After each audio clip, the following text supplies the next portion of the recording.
Friends, good morning. स्वागत है मेरे एक और न्यू ब्लॉग में। आई होप आप लोग अच्छे होंगे गाइस। हम लोग भी बहुत अच्छे हैं फ्रेंड्स। अभी बज रहा था सुबह के 3:30 और मैंने अपनी स्टडी को किया है स्टार्ट फुल मन के साथ, फुल कॉन्फिडेंस के साथ। और आज मैं अपना पूरा रिवीजन करने वाली हूँ क्योंकि मैंने 2 डेज़ रिवीजन का किया हुआ है और आज है सैटरडे जो कि मुझे रिवाइज करना है पूरा अपना।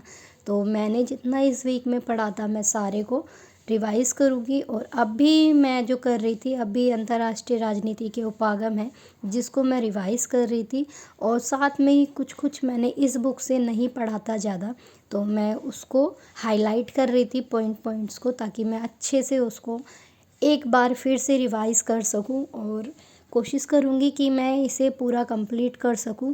और फ्रेंड्स, मैं आपको बता दूं कि मैंने एचटेट का क्वेश्चन पेपर और बीपीएससी का क्वेश्चन पेपर और नेट जेआरएफ का क्वेश्चन पेपर, मैंने 3 क्वेश्चन पेपर सॉल्व किए थे। और मैं आपको बता दूं, अंतर्राष्ट्रीय राजनीति से सभी के अंदर 3-3 से 4-4 क्वेश्चन पूछे गए हैं।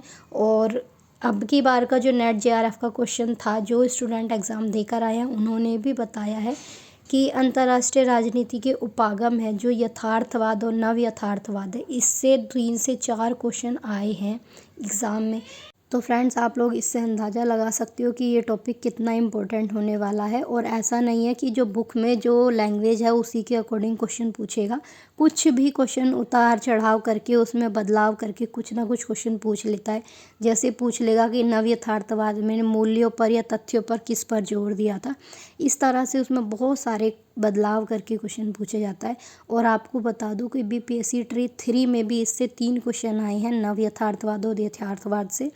और मैं अभी लेके आई थी अपनी राजेश मिश्रा सर की बुक, जो कि मैंने इसी से रिवीजन मतलब पढ़ाई की थी। अब रिवीजन करना है तो इसी से ही करूँगी, क्योंकि उस वाली बुक के अंदर पूरा टॉपिक, कुछ कुछ पॉइंट्स ऐसे हैं जो राजेश मिश्रा सर में नहीं दिए हैं और कुछ टॉपिक ऐसे हैं, पॉइंट ऐसे हैं जो कि उस वाली बुक में नहीं दिए हैं। तो मैं दोनों बुक को साथ में रख के रिवीजन कर रही हूँ और दोनों को ही साथ में रख कर रिवाइज़ भी करती हूँ अपना।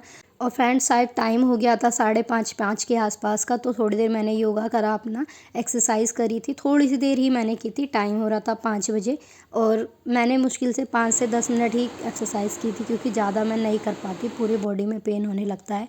फिर मैं आ गई थी अपना ये लैपटॉप से स्टडी करने, क्योंकि मेरे हस्बैंड का लैपटॉप मेरे पास अवेलेबल है। 3 से 4 दिन हो गए।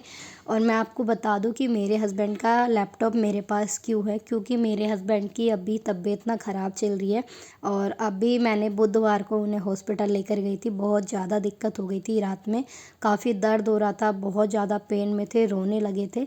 तो वहाँ पर जाके 4 से 5 इंजेक्शन उनके लगे थे, तब जाके उनको आराम हुआ। तो इसी वजह से अभी वो घर पर ही हैं, वर्क फ्रॉम होम कर रहे हैं, तो उनका लैपटॉप मेरे पास है। तो अब भी मैं ले रही थी लैपटॉप से क्लास। तो मैं फिर से आ गई थी अपना रिवीजन को और अच्छे से करने के लिए। और अब मैं यूट्यूब से ही अंतर्राष्ट्रीय राजनीति उपागम की पूरी रिवीजन कर रही थी। और यहाँ पर मैंने देखा कि सर ना कुछ कुछ ऐसे पॉइंट्स थे जो मैंने नहीं पढ़े थे और जो मेरी बुक में नहीं थे, तो सर उन्हें करा रहे थे। तो मैं उनको थोड़ा थोड़ा नोट कर रही थी, क्योंकि अच्छे से रिवीजन हो जाएगी मेरी। और ऐसा नहीं होगा कि एग्ज़ाम में अगर कहीं से क्वेश्चन भी आएगा तो मैं भूल जाऊं, ऐसा मैं नहीं चाहती। तो वही पॉइंट्स मैं लिख रही थी जो मुझे लग रहा था कि मैंने ये नहीं पढ़ा है।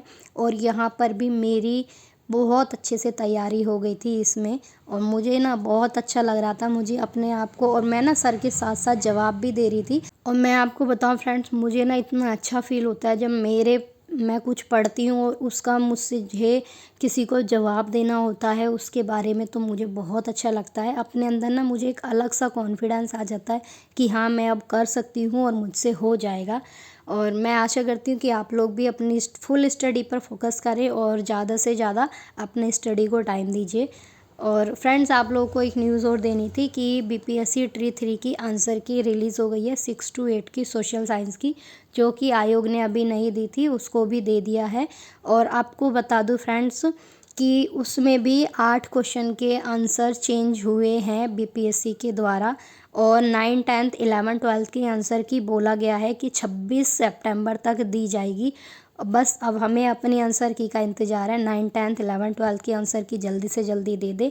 और ये भी बोला जा रहा है कि सीटें बढ़ेंगी नहीं बढ़ेंगी, तो इसका कोई भी अब भी सॉल्यूशन नहीं निकला है, ना ही इसका कोई जवाब है किसी के पास कि सीटें बढ़ेंगी या नहीं बढ़ेंगी। बाकी अपनी स्टडी पर फोकस कीजिए। और फ्रेंड्स, आपको बताना था कि पॉलिटिकल साइंस का एक ग्रुप है टेलीग्राम पर, जो कि स्पेशली पॉलिटिकल साइंस के लिए और बीपीएससी ट्री 3 के ही लिए था। अगर आप लोग मेरी वीडियोस देखते हैं, पीजीटी पॉलिटिकल साइंस आपने एक पेपर दिया है, एग्ज़ाम दिया है, और आप अपने मार्क्स के अकॉर्डिंग कट ऑफ जानना चाहते हैं या बीपीएससी के द्वारा कितने आंसर चेंज होंगे, ये सारी चीज़ें अगर आप डिस्कस करना चाहते हैं तो मैं अपने डिस्क्रिप्शन में उस चैनल का लिंक दे दूँगी। प्लीज़ आप लोग जाकर ज्वाइन कीजिए, ज़्यादा से ज़्यादा डिस्क्रिप्शन में आप लोगों को लिंक मिल जाएगा। और फ्रेंड्स, इधर से आ गई थी मैं अपने किचन में, और आप लोगों को बता दूँ, गुड न्यूज़ है कि मैंने एक और न्यू रेसिपी सीखी है फर्स्ट टाइम। इन्हें बोलते हैं शायद अप्पम। तो सभी सूजी के बनाते हैं, मैंने सूजी और बेसन को मिक्स करके यहाँ पर बनाने का ट्राई किया था।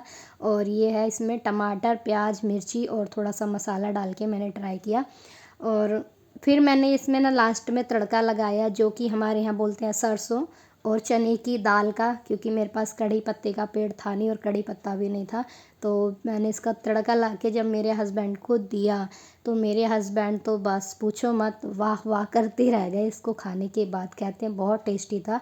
और मेरे यहाँ खाना नहीं बन रहा था, तो मैंने अपना काम कर लिया। फिर नहाने के बाद मैं आई हूँ अपना खाना बनाने। और आपको बता दूँ कि खाना सिर्फ मैं मेरे लिए बनाऊंगी, मेरे हस्बैंड के लिए खाना नहीं बनाऊंगी, क्योंकि वो चल रहे हैं डाइटिंग पे, तो वो खाना नहीं खाते, वो सिर्फ हल्की फुल्की चीज़ें लेते हैं।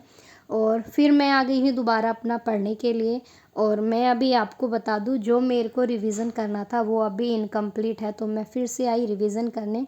और अब मैं ले रही हूँ class text book coaching channel है, यूट्यूब चैनल, उस पर है प्रद्युमन सर, उनकी क्लास मैं ले रही हूँ। और यहाँ पर भी मैंने देखा है कि मुझे बहुत अच्छी नॉलेज मिली है।